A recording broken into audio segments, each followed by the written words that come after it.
These Denver Nuggets, the progression has been awesome over the past couple of seasons. They went from not making the playoffs to getting in as a 2 seed. Then they make it to the conference finals. That is the Joker on your screen.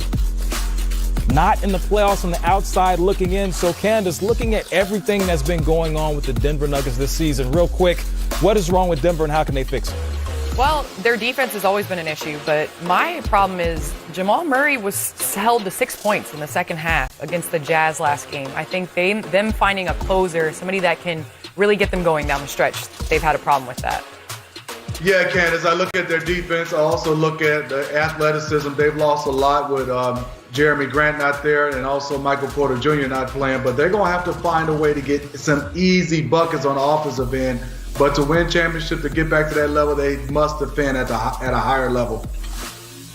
High level indeed. So far, they've been struggling at home. They only lost 11 games all last season. They've lost 7 so far. That is SGA balling out of control. Second best record on the road in the NBA. And the Jazz, they've won 5 straight. NBA fans, what's good?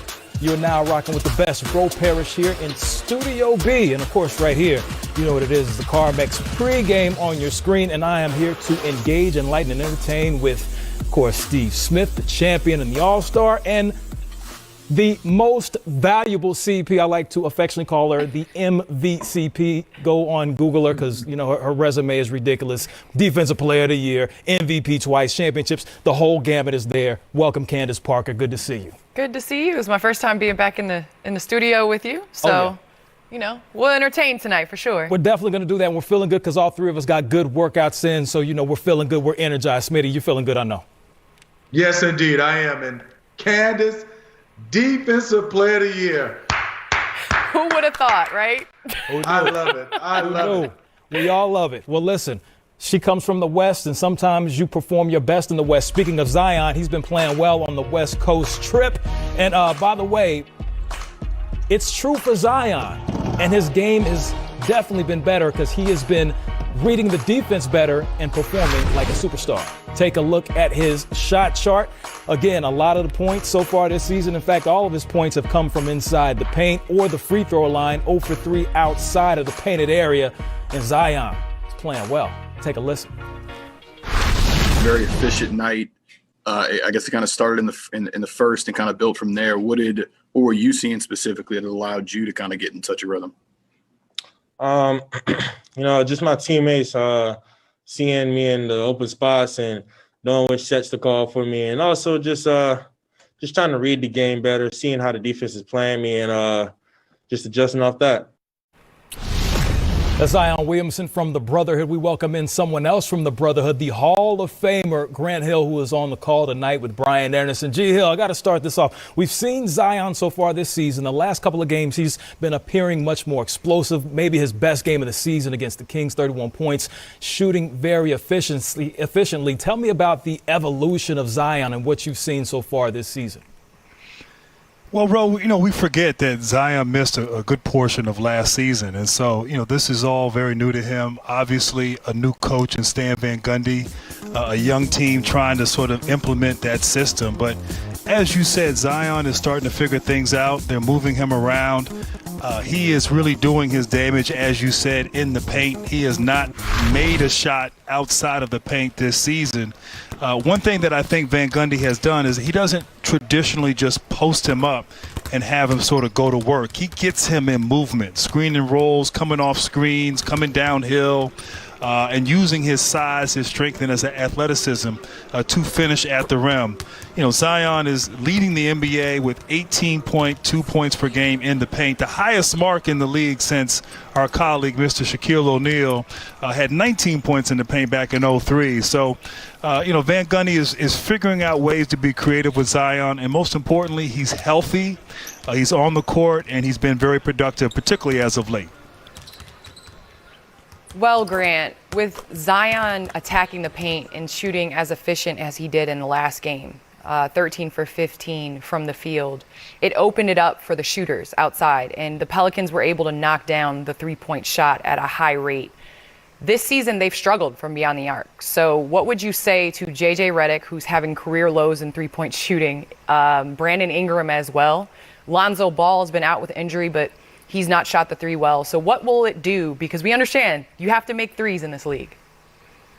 No, you really do, Candace. You make a great point. And obviously for a guy like Zion, it gives him more room to operate. And the recent shooting of the Pelicans getting a little bit better with their long distance shooting, I think has helped him and given him more space to operate. JJ Redick, he started the first 7 games was only 12% from the three-point line, but in the last 4 games he's 41% on the three-pointers. And over time, JJ historically has been a great shooter, and he'll maintain a solid shooting percentage. But that has been their struggle, and they have to step up and take with confidence and make those shots. One, because that's the NBA that we're in right now, but 2, with Steven Adams and, of course, with Zion Williamson inside, it's imperative that they have room to operate and have that balance of outside, inside to really help stabilize their offensive attack. MVCP. He's lived that in there. Hey, it's catching on. It's catching on. It's catching on. You're right, Ro. My question, Grant Hill, for the other guy that's with the Brotherhood, Brandon Ingram. I mean, you watched his career grow from college, his first years with the Los Angeles Lakers. But as of late, just watching how his game has matured, obviously the pace of play has slowed down in New Orleans, but he's still averaging 23 points, but his assist is up. Can you just talk about what you've seen from him, and especially in the last 2 years? Yeah, Smith, you make a great point. I mean, here's a young man who's really just, he's gotten stronger. He's gotten more confident. He came in his first couple years and obviously out in Los Angeles trying to find his way, but really has figured out his game and sort of his stature in this league in New Orleans. This season, yes, the team is sort of struggling on the offensive end, but he's averaging career highs in, his offensive rebounding rate, defensive rebounding rate, assist rate, block rate. His usage rate is up. And so this young man is certainly improving and getting better. And I think right now this team, in part, is just trying to figure out who they are and also, like I said earlier, trying to incorporate a new system. And when you don't have your normal preseason, your normal training camp, because of the pace of the season, the scheduling, the COVID protocols, you really can't practice a whole lot. And for a young team with a new coach, that presents some problems. But Brandon Ingram has been very consistent, 23 points a game, 6 rebounds, 5 assists, really getting it done and showing his skill set and his versatility early in the season for the Pels. Thanks, Grant. We're running out of time. Real quick, Pop interview last week was epic. Did you take his advice on the wine at the pregame, after game? I don't have Pop's budget, so I had to take some wine I got from 7-Eleven, but it still tastes good. You got some but box I will try wine. next It's time. okay. Oh, that's okay. Yes. Box wine is good. Hey, it is. It does its job. Grant, looking forward to hearing your call later on with Brian Anderson. We appreciate you. We'll see you soon. Hey, thanks for letting me rock with the best. Thanks, You already guys. know. Of course. With the Utah Jazz defense, they have been impressive so far. They are 6th in defensive efficiency, or defensive rating, holding opponents to the 3rd worst field goal percentage in the NBA while maintaining that 3rd seed in the West. Our social media team caught up with the 2-time Defensive Player of the Year who took over our social. Before the game, I always have to take my nap. Literally, like, I don't think I've ever played a game without having a nap before. It really helps me re-energize before the game, and then before the game you have the pre-game routine, the warm-up. I like to lift some weights before the game and watch some film, to prepare and just be able to get as locked in as you can when the game starts. Rudy Gobert, 2-time Defensive Player of the Year, 2nd in the NBA in blocks, 2nd in rebounds per game. So since he's the Defensive Player of the Year, I'll come to our resident Defensive Player of the Year, Candace Parker. So pregame routine, how important is that? He spoke about it. What is a part of your pregame routine? A nap is so crucial, and you will ask any athlete. It is very important. But I will say, Ro, as I've aged, my naps have gotten shorter and shorter, just because I feel like I don't sleep as much. I can't sleep during the day as much. So I must say, when I was young, I used to be knocked out for more than 2 hours, but now it's like I'm lucky to get an hour and a half. Well, whatever you're doing is working. You got that trophy. We'll look for you to get that again. Hey, Smitty, So far, we've been impressed with these last couple of wins against Denver and Atlanta. Utah has been spectacular in the last 5, holding opponents to 97 points per game and 40% shooting. What have they been doing defensively? Will Rowe and Candace, I'm going to get a chance to show this ego. As you can see, what I like is they're pressuring the basketball. And the reason why is because they have Rudy back there. And I love what Mike Conley is doing. He is making his impact being disruptive. As you can see, everybody's in within arm's length of everybody. I love the switching. But watch Rudy Gobert. When you have the defensive player of the year that's done it twice, you can do this. You can pressure up, and then they can get out and score. But what I also love is they are communicating. You can see they're flying around, different things. But at the end, you have guys that's walling up because of Rudy Gobert, his presence. What I also like is Rudy Gobert is unbelievable at the rim, but watch him on switches. This is Jamal Murray. This is him sliding his feet, not giving up space, not giving up the jump shot, doing a nice job. Not only a rim protector, one more time, another switch, being able to gather, get wide, but then also still protect the rim. You give him a lot of credit. He's not just a shot blocker, but all those guys being willing to pressure up and then having that guy back there makes it much easier. Believe me, I know. I played with Dikembe Mutombo. I thought I was going to make an all-defensive team one year, but then I had to wake up from my pregame nap. Well played right there. No. Well, check this. The judge is back in her chambers. The roving gavel is ready. This version of the Big B right before your eyes. So, Candace, we've seen everything that's been going on with the Big Three, so we want to put this out there. Is this actually going to work? That is the question posed today. Well, first and foremost, I want to say that I got props. But this show, now that we're in Atlanta, I got props. But here's the big thing, and this is the big question. The Big Three. What do we have, bro? What? Give me the accolades. All right, so you see the resume on the screen because we're going to set everything up perfectly so you have all the information that you need. We already know about KD, Kyrie, and James Harden. The resume is impeccable, like T.I. once said. But before we go here, let's check out Kyrie because he's missed the last 7 games due to personal reasons and health and safety protocol. This is the first time we've heard from him earlier Tuesday, and he was transparent and showed accountability. Take a listen. I'm a hometown kid, so things hit a little different when, family or personal stuff going on, and that's up to me to handle that as a man. But yeah, I just take full accountability for my absence with the guys and, just had a conversation with each one of them and we move on. It's, pretty interesting in watching when you take a break from everything. There's just so many assumptions about what's going on. And so many people feel like they know me best. And they have no idea who I am, nor what I'm about, or what I stand for, or even attempt to take the time, or even for me to invite them to take the time. So it's a two-way street. And when things become overwhelming in life, you just got to take a step back and realize what's important. And I love to play. That's never been questioned. I've committed myself, when this wasn't even a thing for me. I didn't really care about media, didn't really care about the fandom. All I cared about was just the ethics of the game and being taught the fundamentals. And now that it's become bigger and there's more of a responsibility that I have in this position I'm in, I'm grateful because I'm able to stand on this platform with others alongside of me that have sacrificed and are going through similar things. So I'm not alone in this. And, that's just a big thing about also mental health, just coming in and being balanced with yourself first and then being able to perform. So, with everything going on in the world, politically, socially, like I said, it's hard to ignore. I want to make changes daily. There are so many oppressed communities, so many things going on that are bigger than just a ball going in the rim. So for me, I just, like I said, it's just the balance of it, of knowing I can delegate my responsibilities off the court to people that I'm surrounded around that are for the fight and are fighting behind the scenes and in front in the lines. And like I said, I'm not the only one that's fighting, so I'm grateful to unify with others, and that's all I've tried to do. And on the court, the same way, just play with a smile, leave something that I've felt very dear to my heart with this game, and then, whatever my legacy is after that as a person, that's all I really care about. So a lot to unpack right there. Kyrie said a whole bunch, but we're in Candace's court. So in other Big Threes, we know there's always a player that has to sacrifice. You think about Dennis Rodman back in the day with the Bulls. Maybe you think about James Worthy, present day Ray Allen with the Big Three, with the Celtics, Chris Bosh, and so on and so on. So Kyrie now appears to be the third in pecking order.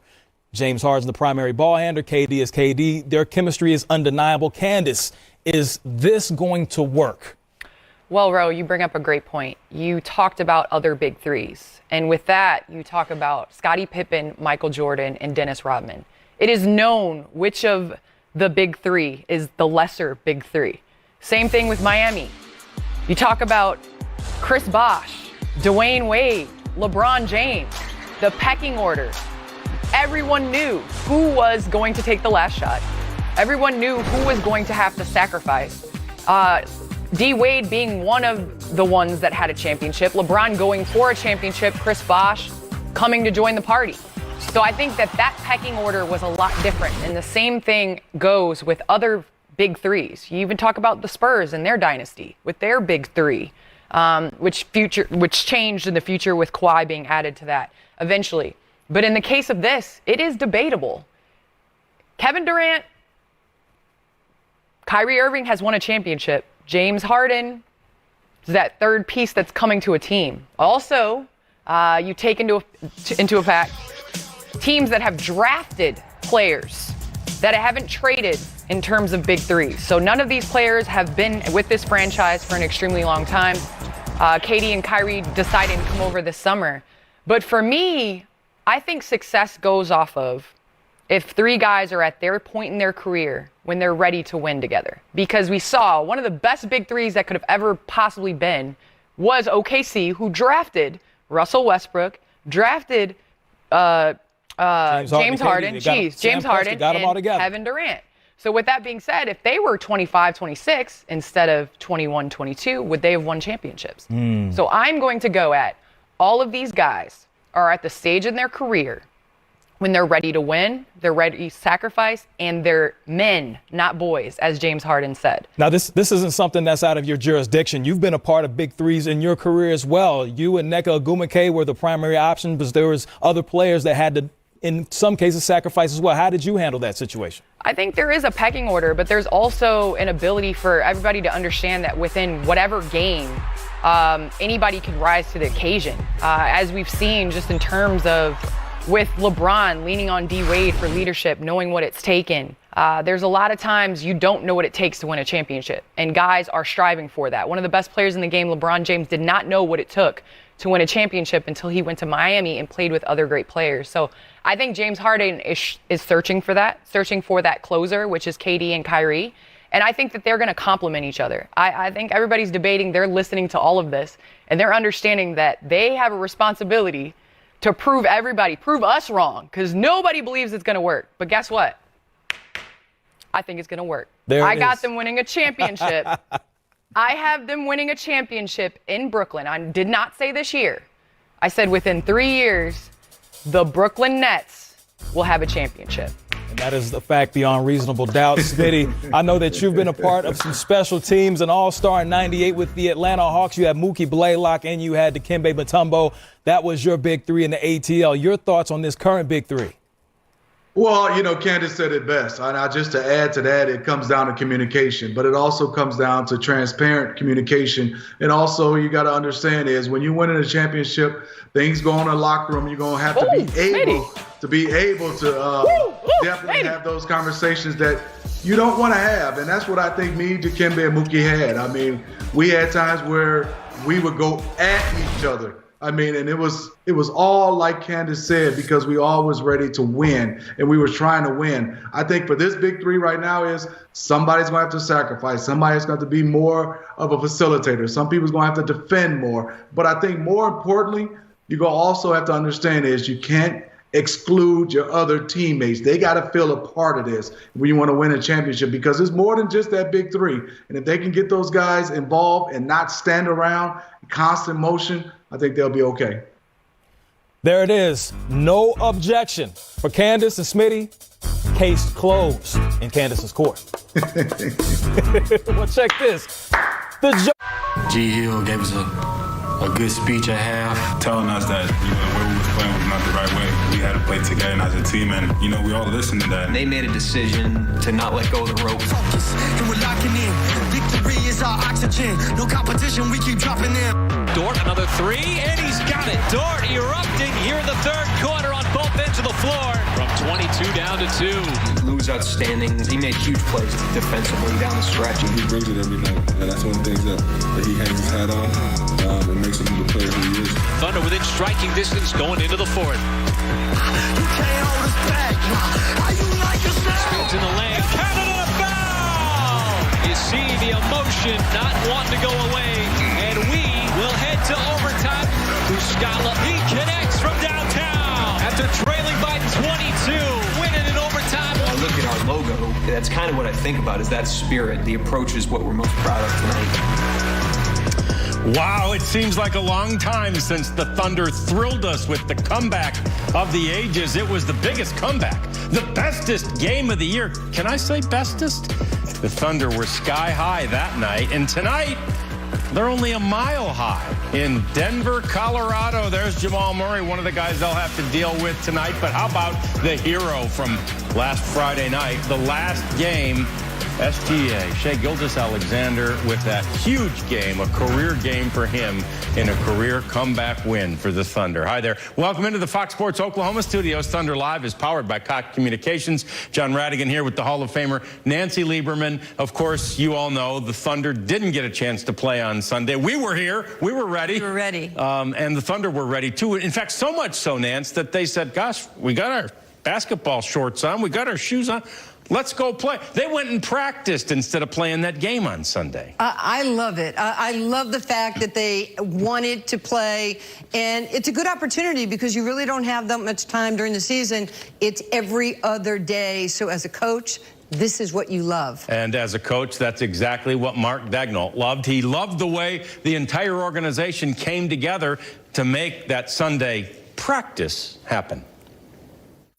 Players did a great job on Sunday night of kind of pivoting when the game got canceled, and everybody was already there. Our players were already loose, and so we just kind of sprung into action and put on a practice, and we got a good 28 minutes of live play where we were able to keep our conditioning up and kind of stay on the same trajectory that we were on in terms of building the team through the game schedule, and the guys did an unbelievable job. The whole organization, really everybody, did an unbelievable job of, on very short notice, just embracing the circumstances and getting the most out of Sunday night, which I think we did.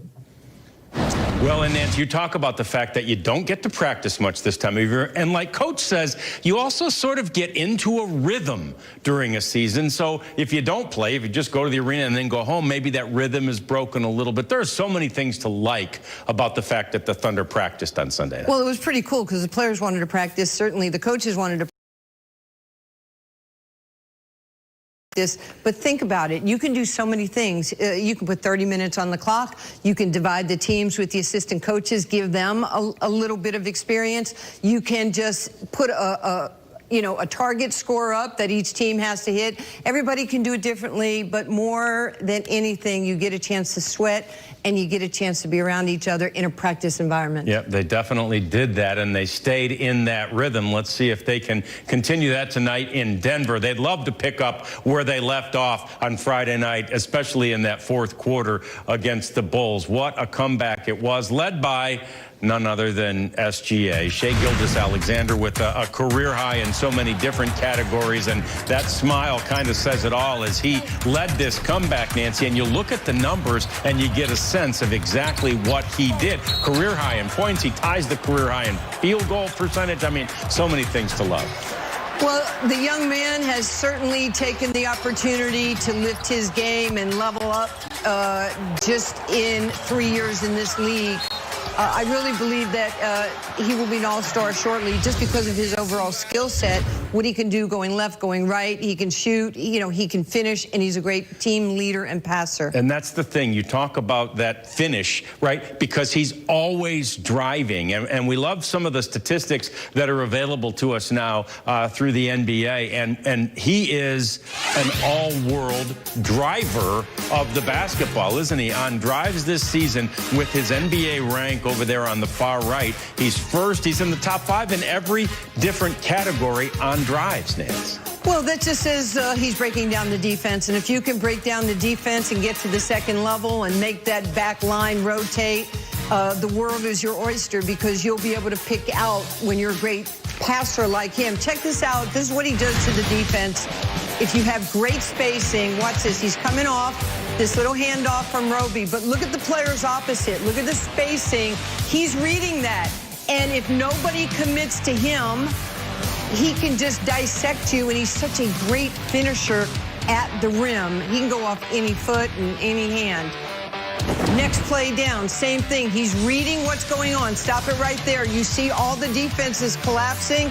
Look again at the discipline and spacing. Look at this is a step in, really rhythm 3 by Roby. That is a perfect pass. And this is what somebody like SGA can do to you. He can actually terrorize a defense. That instantaneous decision-making, and to look and realize that's got to be the guy. I mean, it's almost like he hadn't even looked at Roby, but he just knew he must be open. Well, one of the cool things that he really does, he breaks the defense down 3 ways. You have to make a communication. You have to make a physical move. Then you have to do it in a team concept, and he annihilates that. He did and does it on a regular basis. Let's take you out to the Chesapeake Energy Arena tonight. That is from where Chris Fisher and Michael Cage will call the game. Guys, hello. Well, SGA wasn't the only player who had his game heard on Friday night. And how about Lou Dort? When we talked about Lou Dort last year at this time, Michael, we talked about him being a revelation. Well, that revelation turned into an emergence, and the emergence has turned into output. And he was at his best on Friday night because he was an absolute two-way tear versus the Chicago Bulls. Well, he kind of reminds you of a special forces guy. You know, he's not going to always be doing the work that you see Shea doing for 4 quarters. But when his number is called, or someone says, hey, we need you to step up a little bit on the defensive end, he's been able to do that. And offensively, I thought that's been the big difference. I mean, he only had 4 points at halftime. He only attempted 3 shots at halftime, for goodness sake. Second quarter, he attacked. In the second half, it's a totally different ball game. He scores 17 points. He had 1 steal at halftime. How about this, partner? He finishes with 6. That's 6 for the game. Well, he was just doing it on both ends of the floor. He had that individual 10-0 run in the third quarter. Then he started drawing charges, diving on the floor, coming up with steals, leading to that career high. Mike, he was everywhere. And what he was doing on both ends of the floor was translating into trouble for the Bulls, because the Bulls, had an 18-point lead at halftime. That quickly went away in that third quarter because of his play. The Bulls even had a 22-point lead in that third quarter. No problem. He went to work along with Shea, but I thought he was the difference because he was doing it on both sides, and he just kept punishing, I thought, the Bulls' offense or defense for really not guarding him at times. And to have the confidence to take 11 threes. He took 11 threes in that ball game. That's a lot of confidence for a young guy. Well, he provided so much energy, particularly on the defensive end. Those 6 steals were a part of a flurry of Chicago turnovers, Mike, throughout the night. 24 Chicago turnovers that led to 33 points off. The Thunder feasted. And that's amazing. Now, we're talking about Shea. Now we're talking about Dort. But it all happened in that second half when you're able to get that many points off turnovers. I mean, keep in mind, folks, this was all about the Bulls in the first half. They were having their way. And then all of a sudden, the collective effort, you heard the coaching staff, they talked a little bit after the game and post-game about George Hill talking to the guys, and all of a sudden the gong went off. Everybody started contributing. They got 33 points off turnovers. How about this? 28 in the second half, and this just came on a variety of ways, partner. Well, if you want to come back from 22 points down, it's going to have to start somewhere. And it started on the defensive end, particularly in that third quarter when the Thunder forced those 9 turnovers. Mark Daigneault said it was the competitive spirit, and that spirit was certainly shining brightly. It was illuminating on Friday night. John, Nancy, we'll send it back to you guys in the studio. All right, guys, thanks very much. We'll chat with you again a little later on in the program. Time to get to our Ford trivia question now, as we are wondering about the triple-double machine that is Nikola Jokic. Look at there. How many times has Jokic finished the season leading the Denver Nuggets in points and rebounds and assists? We've got the answer coming up a little bit later on in the program. Coming up next, let's talk about a really nice matchup. Jamal Murray and Luguentz Dort are going to go head-to-head, toe-to-toe. Let's talk about it next as Thunder Live continues in just a moment. Thunder Live is presented by Cox. watch together, cheer together, even if you're not actually together. And by your Oklahoma Ford dealers. Ford is the best in Oklahoma. Between the Thunder and the Nuggets at the newly named Ball Arena. It's time to answer our Ford trivia question. We were wondering just how many times the Joker has finished the season leading the Nuggets in points, rebounds, and assists. This guy is a triple-double machine. It's 3 times, and it was the last 3 years. So there is so much talent there as we welcome you back to Thunder Live, powered by Cox Communications. John Radigan here with the Hall of Famer Nancy Lieberman. In fact, as we bring Michael Cage into the conversation too, KG, you know, some would say the only guy that's really living up to expectations for the Nuggets this year is the Joker. He is so talented. He's just, you know, getting everything done. He's had a triple-double in 5 games already this year, a double-double in the other 8. Well, and he's averaging a triple-double. You know, it's unusual. We're just not used to seeing a big man dominate the game, especially in today's NBA where the players they're looking for more smaller, mobile players. But this guy's 7 feet tall, man. I mean, he's like a matchup nightmare. Who do you put on it? You put a 7-footer on him, he does that. You know, if you put a smaller guy on him, he's going to back him down and shoot right over the top. And if you play too far off of him, he can knock down the 3. He just scores in a variety of what I call really unorthodox ways. He's an excellent passer. I don't really think he has any weaknesses in today's NBA. I don't even think he has a comparison, not in today's NBA. He's absolutely unbelievable. You hit it on the head, Michael. So for me, this is what I think of Joker. He passes like Bill Walton passed. He can put the ball on the floor like Shaq, and he can shoot threes like Porzingis. So I think he's just a little bit bigger, wider, as a unicorn. Yeah, so we call Porzingis the unicorn. If this guy does what Porzingis does, plus what a couple of other guys do, he's like the double unicorn. He is, but, you know, he's lost weight. You know, they were stunned when he lost all that weight coming into the bubble. So he's done some good stuff with his body, but, man, he is talented. Yeah, he really is, Michael. And I wonder, you know, Nancy was saying some of the guys that he reminds her of or his game reminds her of. Who do you think of if you say there's nobody in the league that's a comp right now? Who can you compare him to?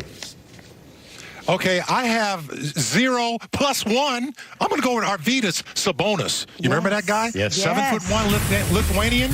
He was unbelievable with the Portland Trailblazers. Only played 7 seasons in the NBA. I played against him for 5. Let me tell you something. When he got you on the box, you thought you were behind a brick wall, and there was nothing you can do because he could step out and shoot the 3. He was, look at that. Come on, man. He was doing this stuff in the 90s.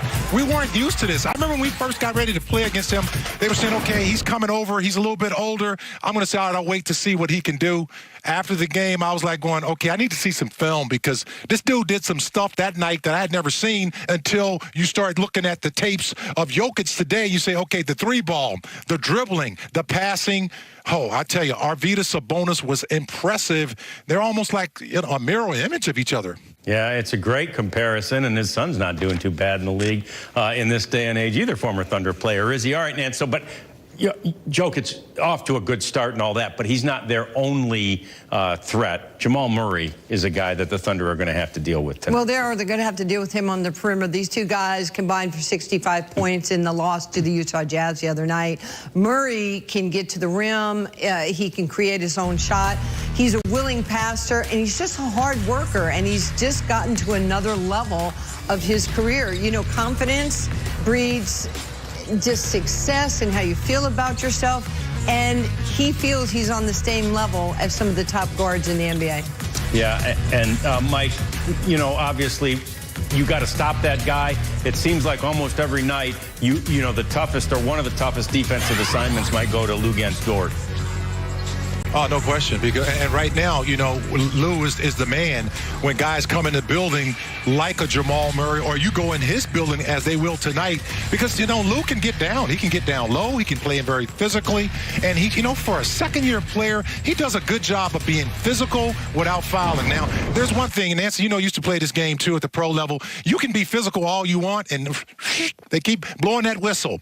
And all of a sudden, you're sitting over there on the bench, you know, with your hands under your chin because you were trying to be physical. Lou has done a good job of being very physical with these smaller, bigger guards. I think that's going to be important for Jamal Murray tonight, is how he's going to be able to handle that. And then more importantly, I think, you know, for Jamal, he's got to go down on the other end and guard Lou Dort, because he's coming off, 21 points, 4 made threes, 6 steals. I'm sure he's reading that game report, too.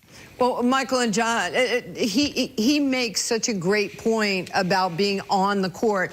Some guy by the name of Larry Bird once said to me, when I'm on the court, I'm the best player in the world. But if I have foul trouble or injuries, I'm just as good as anybody else. So you do have to be mindful of staying in the game and not wasting a silly foul, because, you know, the great ones, they have to be there when the game's in the balance to win or lose. Yeah, Michael, we appreciate your thoughts on that. As always, we will chat with you and Chris Fisher here in just a couple of minutes. And yeah, Nance, you're absolutely right. And that's why, you know, Lou Dort has done a great job avoiding hearing that whistle when he plays his guys so aggressively. All right, we've got more coming up as we get you ready for this one. It's almost time for tip-off as the Thunder get ready to play their... Is presented by Cox. Watch together. Cheer together, even if you're not actually together. And by your Oklahoma Ford dealers. Ford is the best in Oklahoma. There's another guy without whom that victory against the Bulls would not have been possible. 6 for 6 from the floor for Kenrich Williams the other night. He had 14 points. He had 5 rebounds. He had a couple of assists, a couple of steals. He was thinking unicorn himself against the Bulls on Friday night. We welcome you back into the Fox Sports Oklahoma studios. Thunder Live, powered by Cox Communications. And the bench has been really good all year. We'd like to watch that statistic pretty closely to see if the Thunder bench, you know, beats the other team. Most nights they do. Absolutely. And they were great against the Bulls again. Well, that for me just says so much about this basketball team, because you know what your starters are, you're depending on them for, but look what the bench has been able to do. They come in, you know, Teo makes that nice shot, breaks down the defense. You see the drive. Now he's able to hit that outside shot. And Kenny Hustle here, I've been watching him since he was at TCU, and this is a great addition, Kendrick Williams, to this basketball team. And, of course, Muscala. John, we've been bragging on him all season. Yeah, the offense can go through him. It can go through Williams. There's just a lot of options when the Thunder bench is out on the floor. Now, one option that won't be available tonight and may not be for the entire trip. We're not sure yet if Al Horford is going to join the team, but he's not with them now because of a blessed event. Al and his wife Amelia have given birth to a brand new baby girl. There's Nova, and Al and Amelia, and this was all yesterday, and that is just a blessing for the Horford family, and a wonderful picture. Look at how great Amelia looks. Yeah, I'm not really happy, because I didn't look like that when I had my son TJ. I can tell you that. I was a hot mess. Yeah, I tell you what a great pick, and Al will get back with the team as soon as possible. Let's take you right back out to Chris Fisher and Michael Cage now. They are standing by to help us get ready for tip-off, guys. Thank you, John. Well, the Thunder have had a lot of experience here without Al Horford. Isaiah Roby, he started 2 consecutive games, likely going to get the start again here tonight against the Denver Nuggets. But this is a very good Denver offense, Mike, one that can score a lot of points. And whenever you go up against an offense like that, you want to limit those second chances. You want to rebound the basketball, which leads us to our stat of the night. That's right, partner. And that's what the battle's going to be tonight. I mean, Denver, the last game against, in a loss against, get this, against the Utah Jazz, they got 23 offensive rebounds. Now, whether you're a good rebounding team or not, any team that gets 23 offensive rebounds in one game. You got to take them seriously. Now, I know a lot of that goes through the Joker, but they have a lot of good rebounding guards. Will Barton, Jamal Murray. These are all good, active guys. Even Monte Morris, he'll get in there and create trouble. So, you know, it lets you know that this team will miss a lot of shots because they're trying to find their offense. You know, you're going to need guys, you know, everybody, all guys on deck tonight, especially the young guys in Bays, you know, certainly being able to help out on the glass, and Roby as well. So essentially it's got to be a collective effort. It can't just be the frontline players. Just because Al Horford's not playing center this game, that even the guards sometimes got to come down and help out the big men. Absolutely. That's what happened the other night with Kendrick. I thought he did a good job of helping out. Dort did a great job of helping out. And Shea, you know, his numbers have been solid, especially in helping out the defensive glass all season long. All right, Mike, real quickly, the Thunder had 26 assists against the Chicago Bulls. That's the second most on the season. Mark Daigneault always says, trust the pass. Can the Thunder keep that going again here tonight against a good Denver defense? Well, I tell you, the proof is in the pudding. When you start to have habits and teams start to say, it's been 12 games now, this team can pass the basketball, this team can shoot the three ball, they'll make big plays at the end of the game. Well, you got to realize, you know, you got to go home with the girl you took to the dance. If you got 26 assists, it's very possible you want to continue that trend. Well, there was a reason that the Denver Nuggets played in the Western Conference Finals